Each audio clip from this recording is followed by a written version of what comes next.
저희 준비 찬송으로 259장 찬양하시겠습니다. 259장 찬양하겠습니다.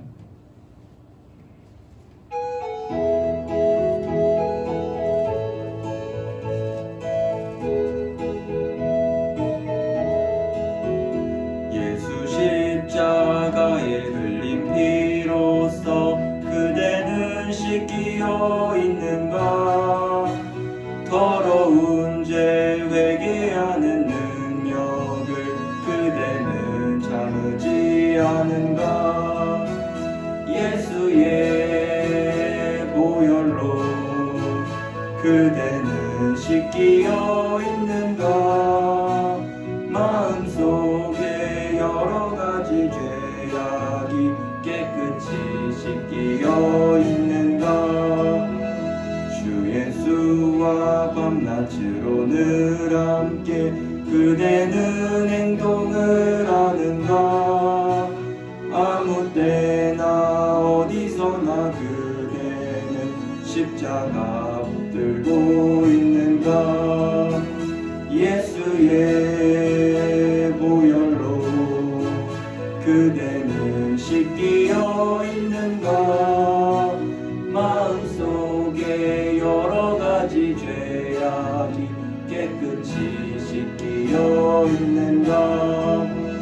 주님 예수 다시 올 때 그대는 영접할 예복이 있는가?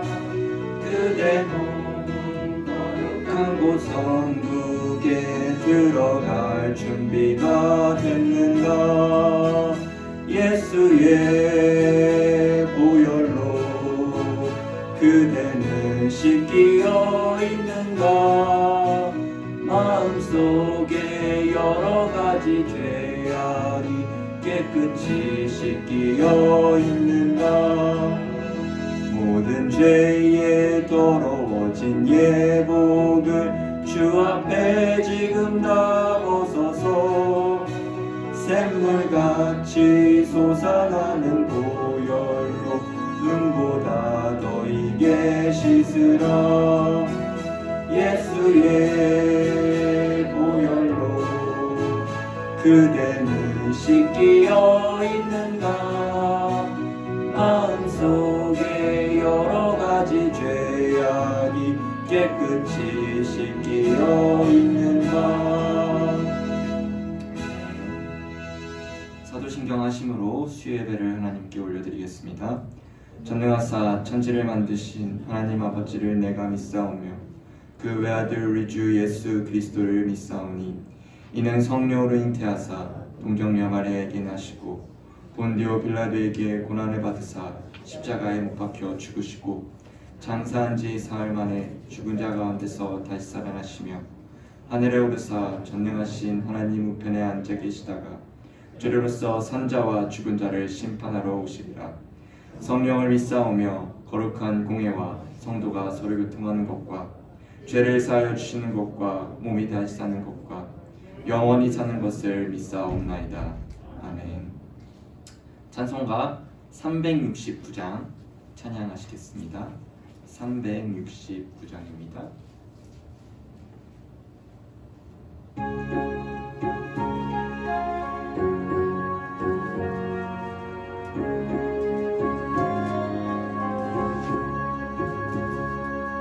죄짐 맡은 우리 구주 어찌 좋은 친구인지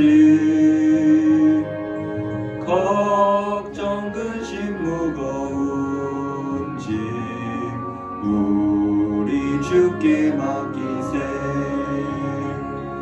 주께 고함 없는 고로 복을 받지 못하네.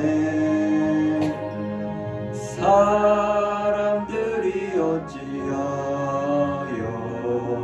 아를 줄을 모를까? 시험 걱정 모든 괴로움 없는 사람 누군가? 부질없이 낙심 말고 기도드려 아뢰세. 이런 진실하신 친구 찾아볼 수 있을까? 우리 약함 아시오니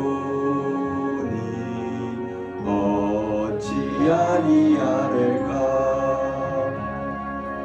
근심 걱정 무거운 짐 아니 진자 누군가? 피난처는 우리 예수 주께 기도드리세. 세상 친구 멸시하고 너를 조롱하여도 예수 품에 안기어서 참된 위로받겠네.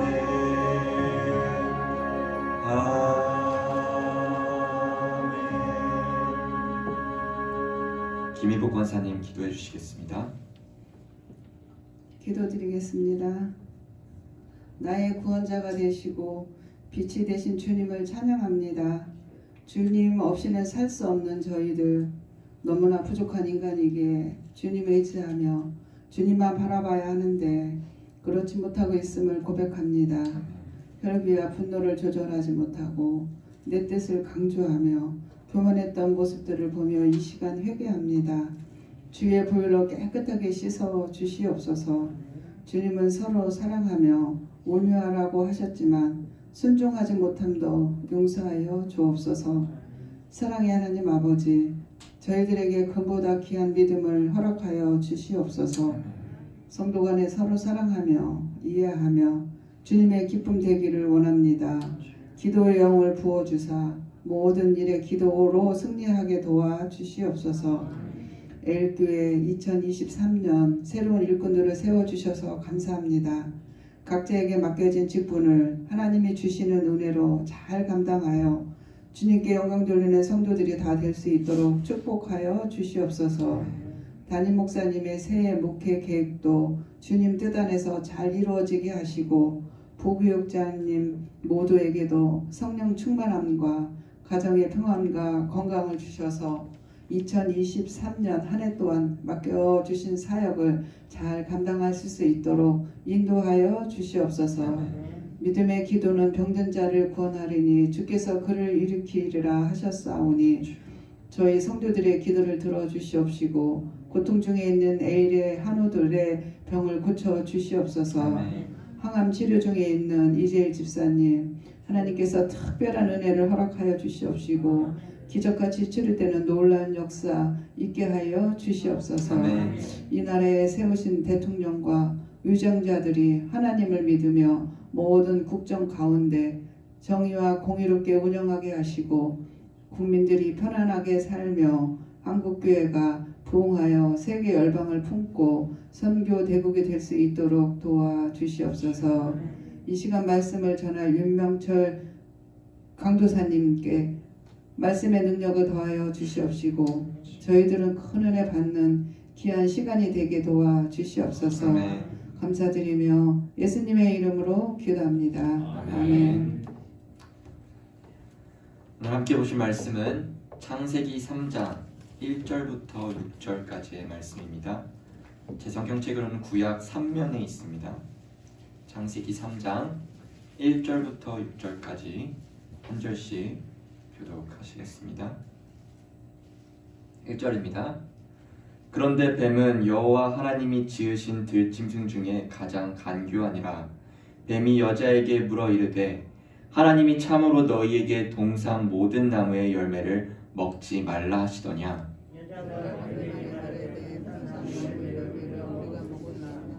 동산 중앙에 있는 나무의 열매는 하나님의 말씀에 너희는 먹지도 말고 만지지도 말라 너희가 죽을까 하노라 하셨느니라. 너희가 그것을 먹는 날에는 너희 눈이 밝아져 하나님과 같이 되어 선악을 알 줄 하나님이 아심이니라. 여자가 그 나무를 본즉 먹음직도 하고 보암직도 하고 지혜롭게 할 만큼 탐스럽기도 한 나무인지라. 여자가 그 열매를 따먹고 자기와 함께 있는 남편에게도 주매 그도 먹은지라. 아멘. 할렐루야. 수요예배 오신 모든 성도님들을 환영합니다. 우리 함께 옆 사람과 인사해 볼까요? 추우신데 잘 오셨습니다. 사실 이 예배 전에 이제 조 목사님과 간단하게 대화를 나누면서 오늘 성도님들이 많이 오실까? 라고 걱정했는데 많이 오신 것 같습니다. 자, 오늘 저희가 함께 하는 말씀은 창세기 3장 1절부터 6절까지의 말씀으로 죄에 대해 진노하시는 하나님이라는 제목을 가지고 함께 말씀 나누도록 하겠습니다. 기억이 나실지 모르겠지만 저번 제 수요 예배 차례 때 구약의 희생 제사에 대해서 나누어 보았습니다. 이를 통해 구약의 모든 희생 제사는 예수 그리스도의 십자가 죽음을 가리키고 있다 말했죠. 예수님께서는 죄인인 우리를 대신하여 죄를 지고 하나님의 진노와 형벌을 받도록 드려지는 제물인 화목제물로서 십자가에서 죽으셨습니다. 교회에서 이 말은 매번 듣는 말이라 너무나도 당연한 얘기 같지만 말씀을 잘 모를 때, 아직 초신자일 때 한 가지 질문이 떠오르게 되는데요. 어릴 적 저도 이런 질문을 교회 선생님에게 물었었고 제가 가르치던 어린 학생들도 제게 물었었습니다. 바로 하나님은 우리를 구원하시기 위해 꼭 하나님의 아들이신 예수님을 이 땅에 보내셔서 십자가에서 그토록 비참한 죽음을 맞이하셔야만 했는가? 라는 질문이죠. 왜냐하면 하나님의 사랑과 은혜는 너무나도 풍성하고 넘치는데, 그리고 못할 일이 전혀 없으신 분이신데 아무런 희생 없이 그냥 우리를 용서해 주시고 구원해 주시면 안 되는가? 라는 질문이 생기게 됩니다. 이에 대해서 11세기 영국 캔터베리의 대주교였던 안셀름은 이런 질문을 하는 사람들에게 아직도 죄의 심각성과 죄의 결과의 엄중함에 대해 모른다 라고 말했습니다. 즉, 우리가 하나님 앞에서 짓는 죄가 무엇인지, 죄가 얼마나 심각한 문제인지, 그리고 죄의 결과가 어떠한지에 대해 알고 있다면 저런 질문을 할 수 없다는 것이죠. 죄에 대해서 우리가 제대로 알아야만 하나님의 사랑과 그 십자가에서 달리신 예수님의 사역에 대해서 더 깊이 그리고 올바로 알 수 있습니다. 그렇기에 오늘 본문 창세기 3장을 통해 죄가 최초로 인류와 세상에 들어온 사건을 살펴보면서 죄가 무엇인지, 그리고 죄가 어떠한 결과를 나타냈는지, 그리고 그것이 우리에게 어떤 관련이 있는지를 알아보며 주님의 크신 은혜를 경험하시기를 소망합니다. 먼저 창세기 3장을 살펴보기 전 우리는 창세기 2장의 내용을 알아야 합니다.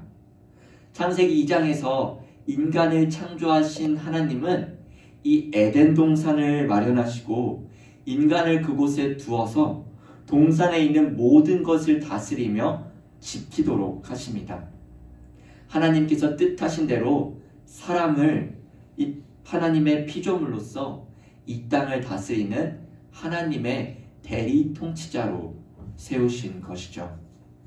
그리고 하나님은 사람과 관계를 맺고 질서를 확립하기 위하여 선악을 알게 하는 나무의 열매를 따먹지 말라고 명령합니다. 우리 화면을 보시고 2장 16절과 17절을 다 같이 읽어보도록 하겠습니다. 시작. 여호와 하나님이 그 사람에게 명하여 이르시되 선악을 알게 하는 나무의 열매는 먹지 말라. 내가 먹는 날에는 반드시 죽으리라 하시니라. 하나님께서 인간에게 금지 명령을 내리시죠. 다른 각종 나무의 열매는 마음껏 먹어도 선악을 알게 하는 나무의 열매를 먹지 말라고 말씀하시며 이 명령에 순종하기를 원하셨습니다. 하지만 오늘 본문 3장 1절은 그런데 라고 시작하며 이야기가 새롭게 진행됩니다. 들짐승 중에 가장 강교한 뱀은 교묘한 방식으로 아담과 하와에게 하나님의 말씀을 왜곡하고 부정하도록 유혹하게 되죠. 이 뱀의 무기는 여자가 가지고 있는 하나님에 대한 신뢰심을 의문을 품게 만들고 하나님과 같이 될 수 있다는 충동질을 하는 것이었습니다. 1절 중반부를 보시면 뱀은 보기에 아주 순진한 질문으로 대화를 시작하는데요. 뱀이 여자에게 물어 이르되 하나님이 참으로 너희에게 동산 모든 나무의 열매를 먹지 말라 하시더냐? 라고 묻습니다. 분명 하나님께서는 에덴 동산을 통해 인간에게 모든 것을 베풀어 주심으로 살기 좋은 땅과 누릴 수 있는 많은 것을 주셨지만 지금 뱀은 동산 모든 나무의 열매를 먹지 말라 하시더냐 물으며 하나님이 인간에게 베풀어 주신 그 풍성하신 은혜를 이렇게 축소하고 왜곡시켜 버립니다. 어찌 보면 인간을 억압시키고 빈곤하게 만드시는 하나님으로 묘사하고 있지요. 그러자 2절과 3절에 여자는 이 뱀의 물음에 대답하는데요. 2절의 여자는 동산 나무의 열매를 우리가 먹을 수 있으나 라고 말합니다. 여자는 이 뱀의 질문에 대한 잘못을 지적하지만 아주 부정확하게 대답하는 걸 볼 수 있습니다. 여호와 하나님은 분명 아담과 하와에게 동산 각종 나무의 열매를 임의로 먹을 수 있다 말씀하신 데에 반하여 이 여자는 각종을 빼고서 단지 동산 나무의 열매를 먹을 수 있다 대답한 것이죠. 큰 차이가 없는 것 같아 보이지만 2장 16절에서 하나님이 말씀하신 단어 각종을 원문의 의미로 보면 전체, 모두, 전적으로 라는 뜻을 가지고 있으므로 여자의 대답은 이 하나님의 은혜를 제한하고 있다 할 수 있습니다. 그리고 여자는 3절에 너희는 먹지도 말고 만지지도 말라 너희가 죽을까 하노라 하셨느니라 라고 대답해요. 분명 하나님께서는 먹지 말라고만 말씀하셨는데 여자는 여기에다 하나 더 붙여서 만지지도 말라 라고 추가적으로 이야기합니다. 이건 조 목사님께서 예전에 말씀하신 예인데요. 하와는 선악을 알게 하는 나무의 열매를 가지고 이 아담과 함께 던지면서 공놀이해도 되고 이 선악을 알게 하는 나무의 열매를 가지고 볼링을 쳐도 된다 라고 재미있게 말씀하셨던 적이 있습니다. 즉 이건 만지는 것은 하나님의 말씀이 아니라는 것을 강조하는 것이죠. 여자는 하나님의 말씀을 왜곡하며 첨부시키고 축소함으로써 이러한 대답은 이미 뱀의 편으로 태도가 기울어져 있음을 암시하고 있습니다. 이 말을 듣고 4절과 5절에 뱀은 여자에게 너희가 결코 죽지 아니하리라. 너희가 그것을 먹는 날에는 너희 눈이 밝아 하나님과 같이 되어 선악을 알 줄을 하나님이 아심이니라 라고 대답합니다. 뱀은 지금 정면으로 하나님의 말씀을 대적하는 것이죠. 분명 하나님은 내가 먹는 날에는 반드시 죽는다 말했고 개역 한글에서는 정령 죽으리라 라고 말씀하셨는데 뱀은 이와 반대로 말하는 거죠. 뱀은 하나님의 말씀을 흐릿하게 하여 여자가 믿지 않게 하도록 만들어 결국은 불순종하게 만든 것입니다. 그것이 우리에게도 향한 사탄의 전략이자 방법이기도 합니다. 우리도 나는 예배도 잘 나오고 기도도 열심히 하고 헌금도 잘 내는데 조그마한 이 죄, 이 하나쯤은 하나님도 용서해 주시겠지 라는 마음을 가지고 있는 것조차 사탄의 전략이자 방법이라는 것이죠. 내가 만약 이 여자의 상황이라면, 이 하와의 상황이라면 나에게 각종 나무의 열매가 있는데 난 선악과를 따먹지 않을 거야 라고 생각할 수 있겠지만 그건 잘못된 생각이라는 겁니다. 왜냐하면 우리 또한 흔들릴 수 있는 존재이기 때문이죠. 나는 안 먹을 거야 라는 그 마음조차 교만에서 시작되는 마음이죠. 따라서 우리도 언제든 선악과를 따먹을 수 있는 죄인된 존재라는 겁니다.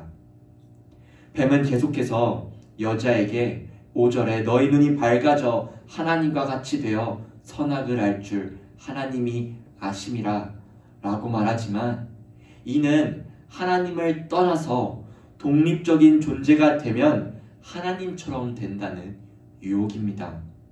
그리고 이것이 바로 죄의 본질이죠. 하나님을 떠나 내가 하나님처럼 되고자 하는 것, 즉 하나님의 뜻에 불순종하는 것, 이것을 하나님에 대한 대적이라고 할 수 있습니다.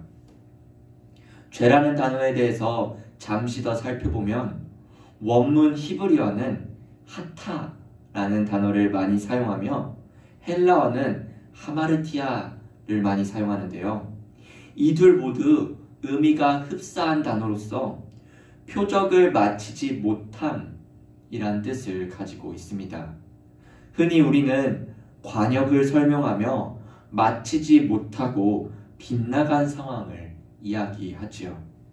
즉 하나님의 뜻을 거역하고 빗나감으로 내 멋대로 제 멋대로 행할 때 그것을 죄라고 이야기하는 것입니다. 여기서도 피조물인 내가 내 삶의 주인이 되어 창조주 하나님이 없이 내 멋대로 사는 삶을 보여주고 있는 것이죠. 창조주이신 하나님께서 피조물인 아담과 하와에게 에덴 동산이라는 풍성한 은혜를 주셨음에도 불구하고 그들은 이 은혜를 걷어차 버린 것입니다. 마치 부모님이 자녀를 위해 맛있게 차려준 음식을 자녀가 그냥 엎어버린 것과 같지요. 비록 선악을 알게 하는 나무를 먹는 이 행위, 그 자체는 매우 작은 일이라 말할 수 있겠지만 그들의 행위는 하나님의 명령을 어기고 거역한 반대로 행동하는 죄를 범한 것, 가장 큰 행동이라는 것입니다. 피조물로서 하나님께 순종함으로 예배하며 살아가야 할 사람이 오히려 스스로를 하나님처럼 자신을 높이고 하나님 없이 살아가는 모습을 본문은 비춰지고 있으며 이것이 바로 죄의 본질이자 특징인 것입니다. 결국 아담 이래로 아담의 후예인 모든 사람은 하나님의 뜻에 불순종하는 죄인입니다.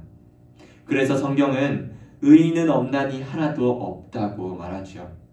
또한 우리는 본질상 하나님의 원수이다 라고 말하기도 합니다. 로마서 3장에서도 확실하게 우리의 모습을 이야기하는데요. 로마서 3장 20절을 화면을 통해서 보시며 함께 읽도록 하겠습니다. 3장 20절입니다. 시작.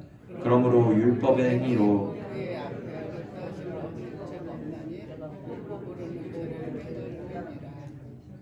아멘. 이것이 바로 타락한 인간의 모습, 불순종의 모습입니다. 우리 모두는 하나님의 법을 지키지 못하며 의롭다 할 수 없는 그저 하나님을 대적하는 죄인들이라는 거죠. 다시 오늘 말씀으로 돌아가 선악을 알게 하는 나무의 열매를 먹은 이 아담과 하와는 실절에 자기들이 벗은 줄을 알고 무화과 나무 잎을 엮어 치마로 삼게 됩니다. 피조물로서 생명이신 하나님을 떠난 죄의 결과이지요. 죄인됨의 자각과 부끄러움, 수치심과 두려움으로 인하여 자신이 얼마나 초라한 존재인지를 알게 되고 하나님에게 발견되지 못하도록 숨고 있는 거죠.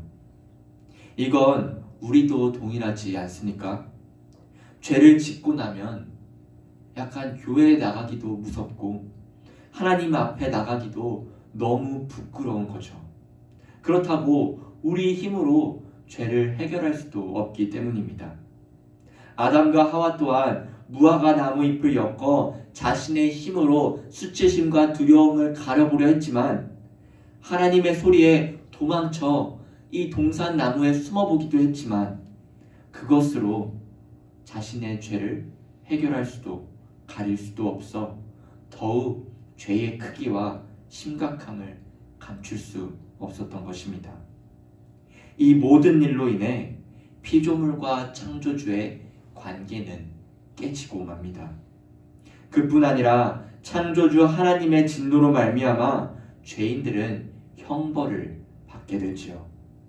죄인으로서 하나님의 크고 두려운 진노에 직면하게 됩니다.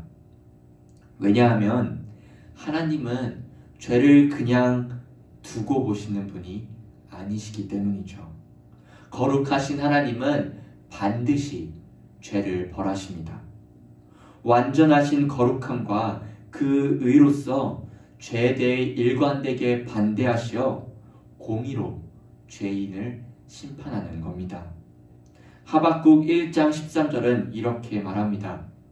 주께서는 눈이 정결하심으로 악을 참아 보지 못하시며 패역을 참아 보지 못하거늘 이라고 말이죠. 거룩하신 하나님께서는 죄의 한 점도 허용하실 수 없으십니다. 그러므로 앞서 언급했듯이 하나님은 사람의 죄에 대해 그냥 쉽게 넘어가시며 모든 사람을 그저 사랑으로만 너를 구원했어, 넌 구원받았어 라고 말 한마디로 구원하시는 분이 되실 수 없는 것이죠. 따라서 하나님의 진노와 형벌은 하나님의 거룩하심에서 나온다고 말할 수 있습니다. 이는 하나님이 죄인을 심판하지 않으신다면 그것은 하나님의 거룩하심을 부정하는 것과 같다는 것입니다. 하나님이 기준이 되어서 그 거룩하신 기준으로만 죄를 해결하셔야만 하는 거죠. 이로 인해 죄인은 심각한 운명에 처해지게 되었습니다. 사람이 죄를 범하였을 때 즉시 나타난 형벌은 하나님이 죄인을 떠나신다는 것입니다. 앞에서 죄의 본질과 특징을 하나님을 떠나 하나님의 뜻에 불순종하며 자기 마음대로 살려는 것이라고 하였듯이 하나님을 떠나서 자기 마음대로 살아가면 행복과 자유를 얻을 것이라고 생각하겠지만 피조물인 사람이 생명의 근원 대신 창조주 하나님과 함께하지 않게 된다면 그는 날마다 고통 가운데서 살아가는 불행한 존재에 불과합니다. 로마서 1장 24절과 25절은 더 자세하게 설명하는데요. 다 같이 24절과 25절을 읽어보도록 하겠습니다. 시작. 그러므로 로마서 1장 24절과 25절 읽도록 하겠습니다. 그러므로 하나님께서 그들을 마음의 정욕대로 더러움에 내버려 두사 이는 그들이 하나님의 진리를 거짓 것으로 바꾸어 피조물을 조물주보다 더 경배하고 섬김이라. 주는 곧 영원히 찬송할 이시로다. 아멘. 여기서 밑줄 칠 부분은 내버려 두사입니다. 하나님의 진노는 생명의 근원 되신 창조주 하나님과 분리된 인생으로서 그저 영원한 심판을 향해 달려가는 죄인을 막지 않으시고 그냥 내버려 두시는 겁니다.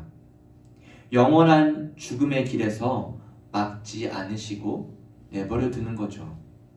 이들을 통틀어서 로마서 1장 32절에서는 이 같은 일을 행하는 자는 사형에 해당한다고, 하나님께서 정하심을 알고도 자기들만 행할 뿐 아니라 또한 그런 일을 행하는 자들을 옳다 하느니라 라고 합니다. 그들은 자신들이 옳은 줄 알고 있습니다. 지금 이 시대도 동일해요. 예수님을 믿지 않는 사람들이 세상 속에서는 더 잘 살아가고 더 잘 되는 것을 실제로 우리 눈으로 보게 됩니다. 약육강식의 시대이자 자본주의의 시대로서 어느 누구라도 밟고 일어서며 내가 잘 되고 내가 돈 많이 버는 것이 이 세상의 진리라고 말하고 있습니다.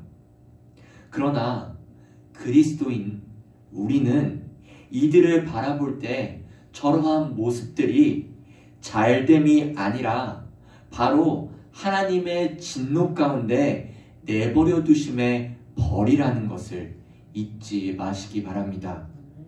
마음의 정욕대로 부끄러운 욕심대로 살아가는 그들에게 주님은 그냥 내버려 두시며 결국 죽음의 길로 걸어가지만 성도인 우리는 내버려 두지 않으시고 끝까지 생명의 길로 인도해 나가십니다.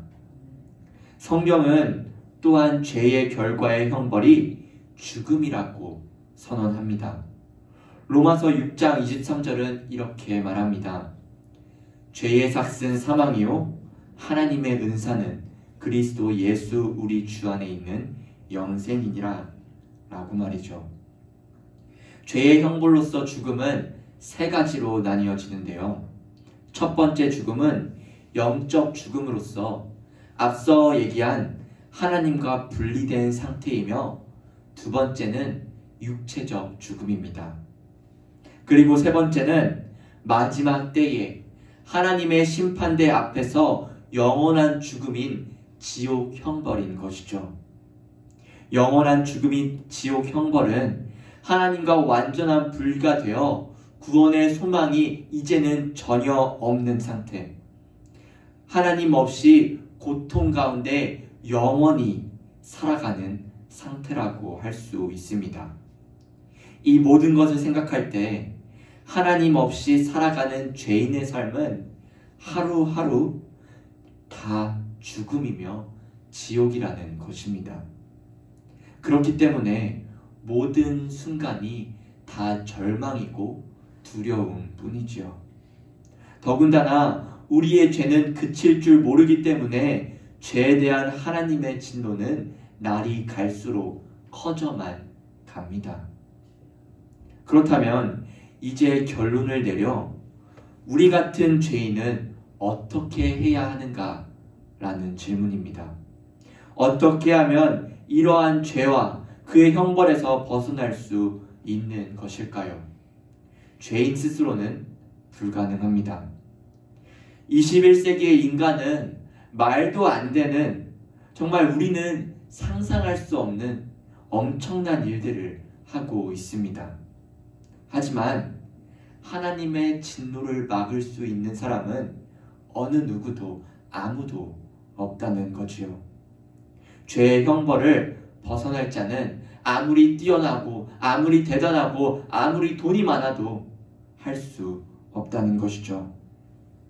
결국 이 죄에 대한 해결책은 딱 하나, 예수 그리스도의 십자가 죽음과 부활만이 죄에 대한 해결책입니다. 그렇기 때문에 하나님께서는 우리를 위하여 자기 아들을 이 세상에 보내신 것입니다. 그 아들이신 예수 그리스도께서 우리를 대신하여 화목제물 되심으로 그 제단에 오르신 것이죠. 하나님은 우리의 모든 죄의 형벌을 십자가에서 예수님에게 쏟아내셨습니다. 그래서 우리에게 살 길이 열린 것이죠. 이 기쁜 소식이, 이 복음이 우리에게 찾아와 깨어졌던 창조주와 피조물의 관계가 이어지게 되고 그 길이 생기게 된 것입니다. 예수 그리스도를 나의 구원자로서, 나의 주인으로서 그분이 하신 일이 우리의 죄를 사해 주신 일이라 라고 믿을 때 모든 죄를 사함받고 의롭다 하심을 얻는 것입니다.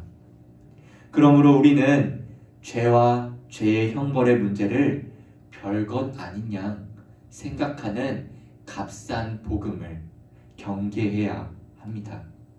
우리 죄의 깊이와 심각성에 대해 알면 알수록 이 하나님의 크신 사랑과 그 은혜를 더욱더 크게 느끼게 되며 이 복음이 측량할 수 없는 크신 은혜라는 것을 알 수 있습니다. 사랑하는 우리 성도 여러분, 비록 우리는 구원받은 후에도 계속해서 죄를 범할 것입니다. 하지만 하나님은 그리스도의 십자가 보혈의 은총을 이 십자가에서 부어주심으로 우리를 완전히 깨끗하게 해주셨습니다. 이 놀라운 은혜를 받은 우리는 오직 하나님 앞에 엎드려 감사와 찬양을 올려야 마땅하지요. 아무 자격이 없는 우리 같은 죄인에게 거저 이 모든 은혜를 주셨기 때문입니다. 우리가 짓는 이 죄와 이 죄의 심각성을 오늘 이 시간 더 깊이 아셨다면 또 넘어질 수 있겠지만, 또 죄를 지을 수 있겠지만 더 이상 죄를 보지 마시고 나를 위해 화목제물 되신 예수 그리스도를 바라보시며 그 은혜를 바라보시며 복음을 더욱더 붙잡고 나아가시며 하루하루를 살아가시는 모든 성도님 되시기를 주님의 이름으로 소망합니다. 기도하겠습니다. 전능하신 하나님 아버지, 죄의 심각성을 알게 된 우리들, 다시 한번 예수님의 사랑과 은혜를 알게 하여 주시옵시고, 바울의 고백처럼 십자가 외에는 자랑할 것이 없어 십자가만을 바라보고 십자가만을 의지하며 나아갈 수 있는 주의 백성들 될 수 있도록 주여 도와 주시옵소서. 감사드립니다. 주님, 예수님의 이름으로 기도합니다. 아멘. 이 시간 찬송가 278장 찬양 먼저 하시기 전에 죄송합니다. 광고 먼저 하겠습니다. 금요기도의 인도는 조성훈 목사님, 특성은 시무권사, 찬양은 분이의 장소는 본당입니다. 성경 암송 영상이 12월 17일 토요일까지 제출이시니 교육자들과 아니면 행사위원회 총무이신 우동호 지사님께 전달해 주시기 바랍니다. 성탄 전야 행사가 있으니 그 행운권 선물을 계속해서 기증받고 있습니다. 많은 참여 바랍니다. 네, 이제 찬송가 278장 찬양하신 후 헌금 기도하고 주기도문 하심으로 예배를 마치도록 하겠습니다. 278장입니다.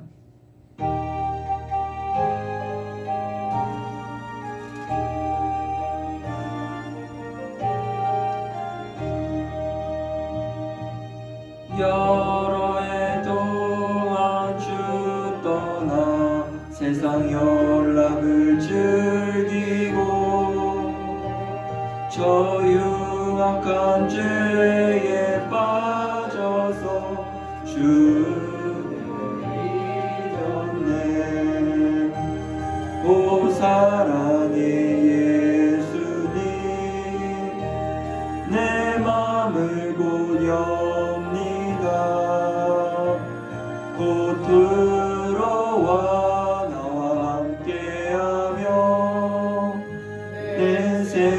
생명이 되소서. 죄악에 죽을 인생을 심히 불쌍히 여기사 하늘의 영광 버리고 이 세상에 오셨네. 오 사랑의 예수님,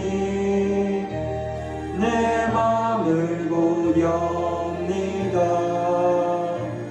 곧 들어와 나와 함께하며 내 생명이 되소서. 홍보를 입은 구주는 가시면류관 쓰시고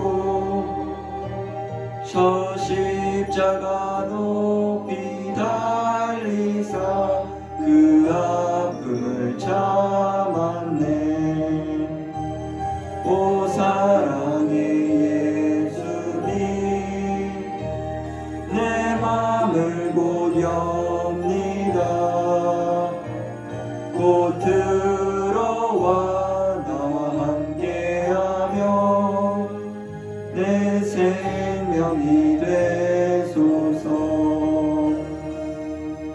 미련한 우리 인생은 주의 공로를 모르고 그 쓸쓸한 사막 가운데 늘 헤매고 다녔네. 오 사랑의 예수님, 내 맘을 곧 엽니다. 곧 들어와 나와 함께하며 내 생명이 되소서.